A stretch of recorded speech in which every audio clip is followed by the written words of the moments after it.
కాలం కలిసొచ్చి కొంతమంది రాజకీయాలు రాణిస్తారు. ఇదే కోవలో సొంత నియోజకవర్గం కాకపోయినా ఆయనకు ఏకంగా చట్టసభల్లో అడుగుపెట్టే అవకాశం దక్కింది. ఒకసారి ఓడిపోయినా మరోసారి ఎమ్మెల్యేగా గెలిచి అసెంబ్లీలో అడుగుపెట్టారు. ముచ్చటగా మూడోసారి తనకే టికెట్ లభిస్తుందన్న ఆశలపై హైకమాండ్ నీళ్లు చల్లిందట. ఎన్నికల వేళ సర్వే రిపోర్టులు నెగిటివ్ రావడంతో అధిష్టానం ఆయనకు టికెట్ను నిరాకరించింది. కొత్త అభ్యర్థిని రంగంలోకి దించి ఈయన గారిని మరో చోట బరిలోకి దించింది. ఫలితాల్లో ఇద్దరికీ ఓటమి తప్పలేదు. అయితే ఓటమికి కారణాలు వెతుక్కోవాల్సింది పోయి ఓడిన చోటే గెలిచి చూపిస్తానంటూ మనోడు తొడగొడుతున్నారట. ఆ సీటు కోసం ఇంతలా పట్టుబడుతున్న ఆ నాయకుడెవరు? ఏదా జిల్లా? ఈ స్టోరీలో చూద్దాం. ఉమ్మడి ప్రకాశం జిల్లాలో కనిగిరి ఓ ప్రత్యేక గుర్తింపు ఉన్న నియోజకవర్గం. ఈ నియోజకవర్గం పేరు 2 తెలుగు రాష్ట్రాల్లో వినని వారు ఉండరు. ఈ నియోజకవర్గం పేరుతోనే ఉమ్మడి ఆంధ్రప్రదేశ్ రాజకీయాలు జరిగేవి. దీనికి కారణం ఇక్కడ ఉన్న ఫ్లోరైడ్ మహమ్మారి. అందుకనే కనిగిరి చుట్టుపక్కల ప్రాంతాల నుంచి వలసలు ఎక్కువగా ఉంటాయి. ఉపాధి, వైద్యం, విద్య ఇలా ప్రతి ఒక్కరూ వలసలు పోయి జీవనం సాగిస్తుంటారు. ఇక్కడ వర్షాభావం ఎక్కువే. ఫ్లోరైడ్ సమస్య అధికంగా ఉండటంతో పూర్వంలో రాక్షస గడ్డ అని కూడా ఈ ప్రాంతాన్ని పిలిచేవారు. రాను రాను పరిస్థితులు మారుతూ వస్తున్నాయి. ఈ ప్రాంతం కూడా అభివృద్ధి వైపు చిన్నగా అడుగులు వేస్తూ వస్తోంది. మొత్తం మీద వలసలకు పురిటిగడ్డ మాత్రం కనిగిరి ప్రాంతం అని చెప్తూ ఉంటారు. నిత్యం ఎదురయ్యే ప్రతికూల పరిస్థితుల మధ్య కనిగిరి ప్రజలు జీవనం కొనసాగిస్తుంటారు.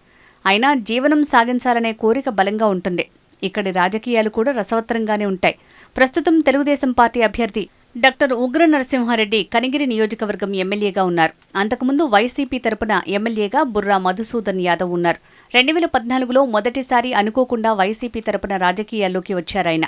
గతంలో సేవా కార్యక్రమాలు కానీ, ఉద్యమాలు కానీ, ప్రజా పోరాటాలు కానీ చేసిన రికార్డులేవీ బుర్రా ఖాతాలో లేవు. అయితే యాదవ ఓటు బ్యాంకు ఎక్కువగా ఉన్న కనిగిరి నియోజకవర్గం నుంచి అదే సామాజిక వర్గానికి చెందిన వ్యక్తిని రంగంలోకి దింపాలని వైసీపీ భావించింది.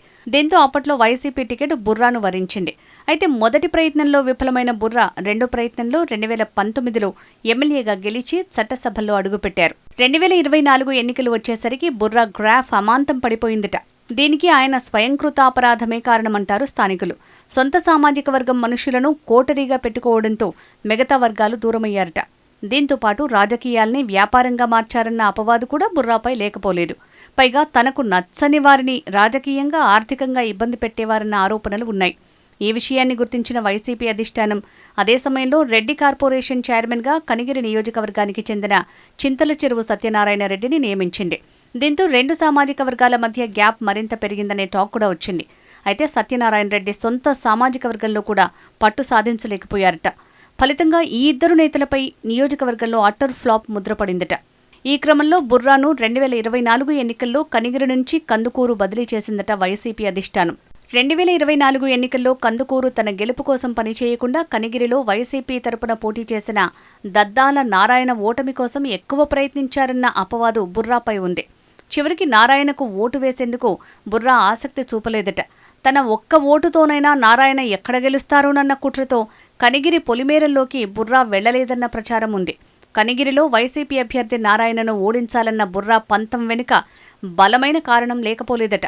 కనిగిరి నుంచి కందుకూరు బదిలీ అయిన బుర్రాను ఓడించేందుకు వైసీపీలోని కొన్ని శక్తులు పనిచేశాయట. ఆ విషయం స్వయంగా వారే బుర్రాతో సవాల్ చేశారట. కనిగిరిలో తమను అన్ని విధాలా తొక్కిపెట్టిన బుర్ర రామకీర్తన పాడిస్తామంటూ శపథం చేశారట. దీంతో కందుకూరులో తన ఓటమి తప్పదని భావించిన బుర్రా కనిగిరిలో నారాయణ ఓటమికి బలమైన స్కెచ్ వేసి అనుకున్నది సాధించారు అన్న టాక్ ఉంది. చివరికి తన ఓటమితో పాటు నారాయణ ఓటమి కూడా తప్పలేదు. ఇదిలా ఉంటే 2029లో ఎలాగైనా కనిగిరి నుంచి వైసీపీ టికెట్ కొట్టేయాలన్న పకడ్బందీ వ్యూహం రచిస్తున్నారట బుర్రా. తనొకటనుకుంటే దైవం మరోటి తలిచినట్టు ప్రస్తుతం కనిగిరిలో బుర్రాకు వ్యతిరేక పవనాలు వేస్తున్నాయట. అయినా ఆయన ఏమాత్రం తన ఆశను వేడటం లేదట. ఇందులో భాగంగా కనిగిరి వైసీపీలో గ్రూపు రాజకీయాలను ప్రోత్సహిస్తున్నారట. ఫలితంగా కనిగిరి వైసీపీలో కొంతమేర గ్రూపు తగాదాలు మొదలయ్యాయట. బుర్రాకు తోడు చింతల చెరువు సత్యనారాయణ కూడా గ్రూపు రాజకీయాలకు శ్రీకారం చుట్టారట. వీరిద్దరూ తమ కుట్రలతో ఇలా బిజీగా ఉంటే కనిగిరి వైసీపీ ఇన్ఛార్జిగా ఉన్న డాక్టర్ దద్దాల నారాయణ మాత్రం అధిష్టానం డైరెక్షన్లో కార్యకర్తలను సమన్వయపరుస్తూ ముందుకు వెళ్తున్నారట. వైసీపీ కార్యక్రమాల్లో పాల్గొంటూ పార్టీ బలోపేతానికి కృషి చేస్తున్నారట. వైసీపీ అధికారంలో ఉన్నప్పుడే పార్టీ కోసం పనిచేయని బుర్రా, చింతల చెరువు 2029లో పార్టీని అధికారంలోకి తీసుకొస్తామని చెప్పడం విడ్డూరంగా ఉందంటున్నారు ఆ పార్టీ కార్యకర్తలు. ఇంతకీ అధికారమే పరమావధిగా బుర్రా సొంత పార్టీలోనే కుంపట్లు రాజేయటాన్ని అధిష్టానం ఏ విధంగా చూడనుంది? 2029లో బుర్రాను వైసీపీ హైకమాండ్ మళ్లీ దగ్గరకు తీస్తుందా? ఆయన చర్యలు గ్రహించి దూరంగా ఉంచుతుందా? మొత్తం మీద అధిష్టానం యాక్షన్ ఎలా ఉండనుంది? కనిగిరి వైసీపీ కార్యకర్తల్లో నిత్యం ఇదే చర్చ కొనసాగుతోంది.